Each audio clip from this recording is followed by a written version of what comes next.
आज की वीडियो बहुत इंपॉर्टेंट होने वाली है ये, क्योंकि ये एक जज के खिलाफ शिकायत के ऊपर है। तो कृपया इसको वीडियो को पूरी देखिएगा और उचित लगे तो इसको ज़्यादा से ज़्यादा शेयर कीजिएगा और आप खुद भी हिम्मत कीजिएगा कि अपने खिलाफ होते इनजस्टिस के लिए अगली इनजस्टिस के लिए कोई एप्लीकेशन मतलब ये पुटअप करके कि नहीं मेरे को कहना मैं राहत दी जाए। कंप्लेंट करना सीखिए। कंप्लेंट करेंगे तभी आपकी बात सुनी जाएगी, कब तक नहीं सुनी जाएगी इस बात को सोचिए आप। नमस्कार, मैं दिल्ली से गुलशन पहुंचा फाइट फॉर जुडिशल रिफॉर्म से। कल 9 मार्च के दिन लुधियाना में एक संस्था है जपो के नाम से, जज एडवोकेट पीड़ित एसोसिएशन के नाम से ऑर्गेनाइजेशन, वो भी किसी केस के अंदर विटनेस है, सुभाष केटी जी और सुनील सूद जी। और चांस की बात है कि उस एक संस्था चलाते भी हैं वो। तो कल उन्होंने पंजाब हरियाणा हाई कोर्ट के अंदर एक शिकायत भेजी है जज जुगराज सिंह के जी के नाम के ऊपर। ऐसी वाक्य पर उन्होंने शिकायत भेजी है कि जिसका वास्ता हर वादी प्रतिवादी जो न्याय चाहता है, जो इसको फील करता है, उसके साथ पड़ता है ये। कि पिछली हर डेट पे ऑलमोस्ट के वो वादी कोर्ट के अंदर गया, एका दुका डेटें छोड़ के, लेकिन जब एक डेट पे नहीं गया तो उसका एविडेंस का राइट ही क्लोज कर दिया गया कि अब उससे गवाही नहीं होगी। क्या ये साफ साफ नहीं है कि प्रतिवादी को फायदा देने का? उन्होंने अपनी शिकायत में लिखा है, मैं आपको इसके मेन पॉइंट आपको पढ़ के सुना देता हूँ आपको मैं। माननीय न्यायाधीश श्री जगराज सिंह जी की अदालत में कई मामले लंबित हैं, लेकिन किसी भी अन्य मामले में अदालत में 67 ईयर ओल्ड के गुलशन कुमार की बीमारी के कारण केवल एक बार हाजिरी माफ़ी की दरखास्त देने के बाद भी अदालत से अनुपस्थित होने पर उनकी गवाही, सभी गवाह की गवाही बंद कर दी गई, सिर्फ उनकी नहीं, गवाही बंद कर दी गई बिल्कुल। गुलशन कुमार वरिष्ठ नागरिक 67 की हैं कि गवाही केवल एक बार बीमारी कारण अनुपस्थित होने के बावजूद बंद कर दी गई, जबकि उन्होंने पहले से स्वास्थ्य कारणों से हाजिरी माफ़ी का आवेदन दिया भी था, एप्लीकेशन दी हुई है, उनके वकील साहब कोर्ट में हैं, वो बोल रहे हैं, लेकिन नहीं मानी गई। सबसे एक पॉइंट ये भी इसके अंदर है, माननीय न्यायाधीश श्री जगराज सिंह जी ने वादी की गवाही बंद करने का निर्णय तब लिया जब प्रतिवादी का वकील श्री ए के शौरी, जो कि सेवानिवृत्त न्यायाधीश हैं, पहले कभी जज होंगे, अब रिटायर हो चुके होंगे या उन्होंने वीआरएस लिया होगा, अब वो वकालत कर रहे हैं, तो उनके जो उस टाइम के संबंध होंगे, हो सकता है वो अब काम आ रहे हो, इस पर ये लिखा गया है। वादी एक वरिष्ठ नागरिक है और वरिष्ठ नागरिक अधिनियम 2007 की धारा 23 के अनुसार उन्हें विशेष संरक्षण मिलना चाहिए था, जो नहीं मिला। प्रतिवादी के वकील एक सेवानिवृत्त न्यायाधीश होने के नाते न्यायालय की कार्रवाई पर अपना प्रभाव डाल सकते हैं। एडवोकेट्स एक्ट 1961 के आचार संहिता का ये उल्लंघन है, अधिवक्ता नियम। और सबसे बड़ी बात है कि इस संबंध में पहले भी माननीय सत्र न्यायाधीश लुधियाना एवं माननीय न्यायाधीश जगराज सिंह को शिकायत दी गई थी, परंतु कोई कार्रवाई नहीं की गई। गुलशन कुमार के मामले में सुभाष कुंद्रा केटी एवं सुनील सूद दोनों गवाह हैं और दोनों की गवाही अत्यंत महत्वपूर्ण और अनिवार्य है। और ये इन्होंने ही कंप्लेंट करी है Punjab and Haryana high court में। माननीय मुख्य न्यायाधीश पंजाब एवं हरियाणा उच्च न्यायालय से विनम्र अनुरोध है कि इस प्रकरण में त्वरित कार्रवाई की जाए ताकि गुलशन कुमार जैसे अन्य नागरिकों को भी न्याय मिल सके। उम्मीद है आपको? बहुत मुश्किल है। प्रेयर भी उन्होंने की है साथ में कि माननीय न्यायालय इस शिकायत का संज्ञान लेकर न्यायिक पक्षपात एवं अनुचित आदेश के संबंध में उचित कार्रवाई करे। अगर कार्रवाई करी होती आज तक जगराज सिंह जी जैसे वकीलों जजों की ऐसे नहीं कार्य करते वो। माननीय न्यायालय वादी गुलशन कुमार के केस में गवाही की पुनः खोलने का आदेश जारी करे। माननीय न्यायालय न्यायिक आचरण की जांच कर अनुचित प्रभाव डालने वाले तत्वों पर उचित कार्रवाई करें।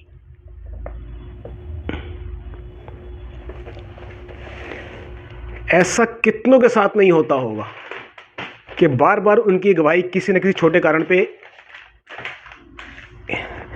राइट ऑफ कर दी जाती है, बंद कर दी जाती है, फिर उनको दोबारा खुलवानी पड़ती है। मेरे साथ भी हुआ ऐसे कई बारी। अब ऑर्डर की डिटेल है 6/6/2024 को इन जज साहब के पास ये वाला मुकदमा ट्रांसफर होकर आया था।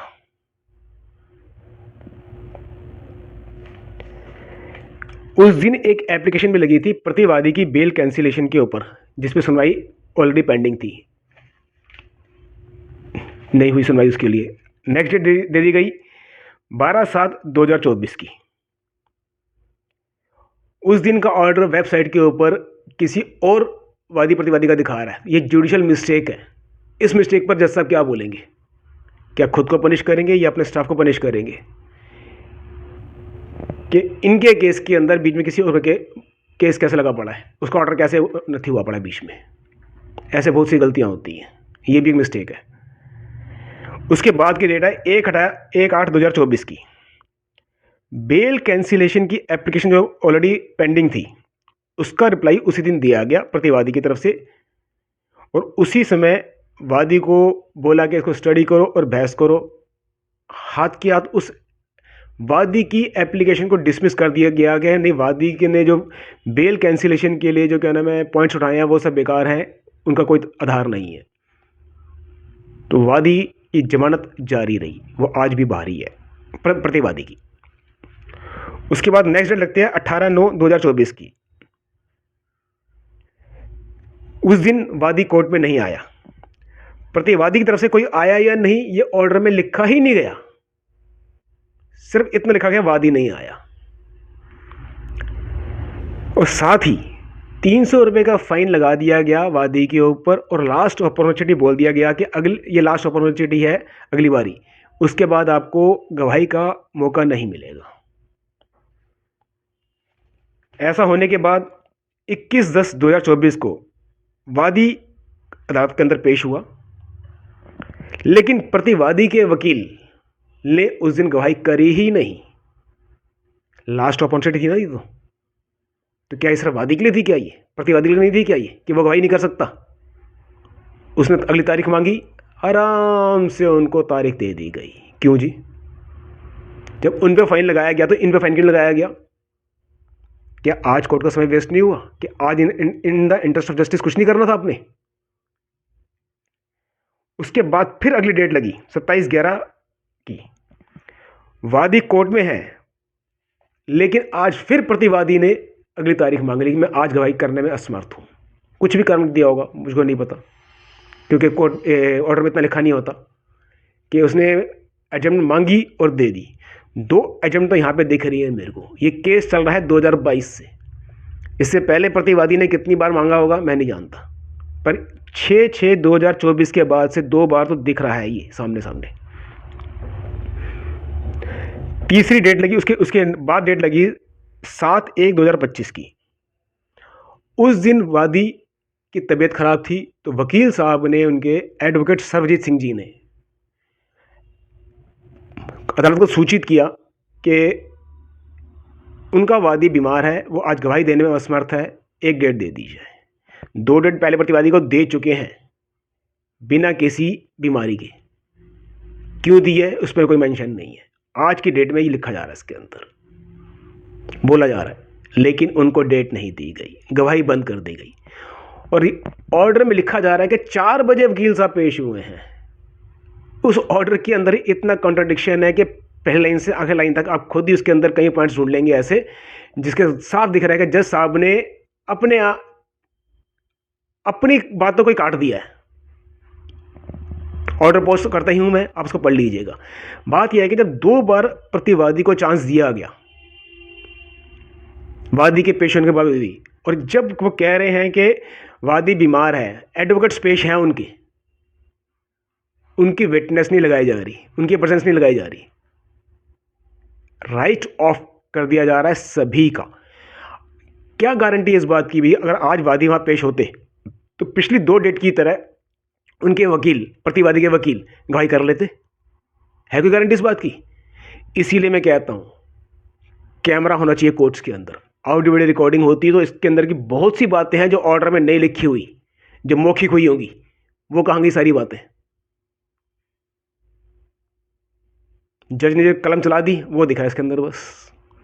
इसी को तानाशाही कहते हैं। और ये तानाशाही ब्रेक करेगा कैमरा, आपका कैमरा। ऑडियो वीडियो रिकॉर्डिंग, अगर इन 6-7 डेट्स की अगर ऑडियो वीडियो रिकॉर्डिंग होती तो आप खुद सोच के देखिए क्या होता। मैं नहीं कहता कि सारे पूरे पूरे उसकी होती, सिर्फ इन 6-7 डेट की बस गवाही बंद कर दी गई। तो मुझको तो लगता है कि जैसे जज साहब ऐसे ही किसी मौके के इंतजार में बैठे थे कि आज वादी ना आए और मैं इसकी हमेशा के लिए गवाही बंद कर दूं और प्रतिवादी को रिलीफ दे दूं, आरोपी को जो जेल से बाहर है जमानत के ऊपर। कुछ तो ऐसा क्राइम होगा ना जो उसको जेल भेजा गया होगा। फिर कैसे सहायता की जाती है अपराधियों की, ये एक नमूना है। उसके बाद डेट पड़ी 7 तारीख के बाद फिर डेट पड़ी 18/2/2025 की। मैं इसके अंदर एडवोकेट सर्वजीत सिंह को सैल्यूट करना चाहूँगा, तारीफ करना चाहूँगा कि उन्होंने हाथ जोड़कर प्रार्थना नहीं करी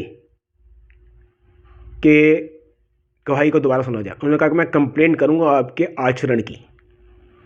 ये वही कंप्लेंट, ये नतीजा वही कंप्लेंट। अभी कंप्लेंट्स और भी हो सकती हैं, हो जाएंगी। तो आप खुद देखिए कि अगर कोर्ट के अंदर ऑडियो वीडियो रिकॉर्डिंग होती तो कितना अच्छा होता। क्या ऐसा इनजस्टिस होता? क्या एक्स जज का प्रभाव होता सिटिंग जज के ऊपर? नहीं होता।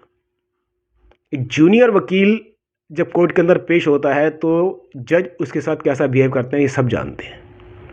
लिटिगेंट अपना केस जब खुद पे लड़ना चाहता है, कहना चाहता है, तो एक एक शब्द के ऊपर उसको ऐसे स्कैनर मोड डाल देते हैं कि उसने एक शब्द कैसे बोला, गलत बोला, सही बोला, क्यों बोला, उनके शब्द को पकड़ के केस खराब कर देते हैं।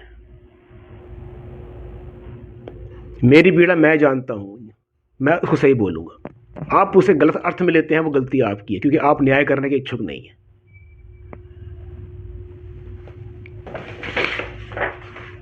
तो इसीलिए मैंने कहा था कि पहले स्टार्टिंग में कि अगर आपको लगे कि आप भी शिकायत कर सकते हैं तो आप भी शिकायत कीजिए, डरिए मत। जितना बुरा होना था आपका अदालत में जाते ही आपका उतना बुरा हो चुका, इससे ज़्यादा और बुरा कुछ नहीं कर सकते। वो पेपर को घुमाते रहेंगे। वो अगर आप शिकायत करेंगे तो खुद को सेव करेंगे पहले, फिर वो आपके साथ वो ठीक बिहेव करेंगे एक शिकायत के ऊपर, कि उनको पता है कि दूसरी शिकायत भी हो सकती है। एक तो थी ये खबर। एक दूसरी खबर है जम्मू से। जम्मू एंड कश्मीर एंड लद्दाख के जो हाई कोर्ट है जो जम्मू में है, उसके अंदर एक मिस्टर ए के बाली जी हैं, आई के बाली जी, इंद्रभूषण बाली जी।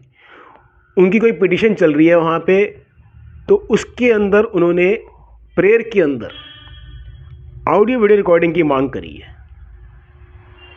आई humbly request the honourable court to grant me the opportunity to be heard live and allow audio video recording as I wish to bring this inhumanity and national security concern to the citizen of the nation please। उन्होंने बोला है कि मेरे को अपने case के अंदर audio video recording दिखाई जाए, जिससे कि मैं देश को दिखा सकूं जो राष्ट्रीय संबंधी सुरक्षा संबंधी का कोई मामला है जिसका वो फाइट कर रहे हैं, वो कि कैसा हो रहा है हमारे देश के अंदर इनजस्टिस, अपनी मनमर्जी। बहुत अच्छी बात है ये। वो केस उनका खुद का नहीं है, सोशल कॉज है कोई। उस सोशल कॉज पे तो कम से कम उनको और ये रिकॉर्डिंग अलाउ करनी चाहिए।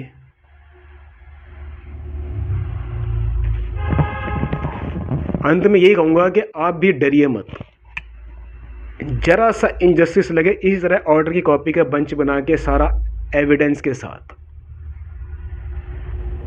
जो मुंबई वाले साजिद पटेल ने जो कोशिश की थी या गलती की थी रिकॉर्डिंग करने की, ऑडियो रिकॉर्डिंग करने की, वैसा कोई सबूत तो होगा नहीं हमारे पास, पर जैसे सबूत अवेलेबल हैं उसी के हिसाब से कंप्लेंट करना सीखिए।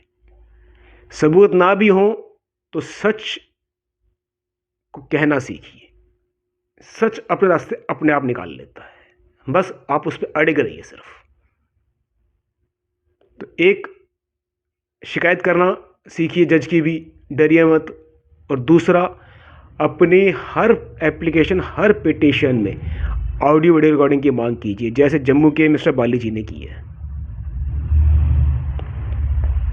अगर आपको ये हमारी ये वीडियो अच्छी लगे, उचित लगे, जुडिशल रिफॉर्म में न्यायिक सुधार के लिए लगेगा कि हम कुछ प्रयास कर रहे हैं, तो इस वीडियो को अधिक से अधिक शेयर कीजिए, लाइक्स कीजिए, सब्सक्राइब कीजिए। और जहां मौका लगे जुडिशल अन्याय, अदालतों में होते अन्याय पर चर्चा कीजिए कि अब वक्त है जुडिशल रिफॉर्म का। हमें नेता नहीं सुधारने हैं, नेता कोर्ट सुधार लेगी, हमें कोर्ट सुधारनी है। इस सोच के साथ धन्यवाद आपका।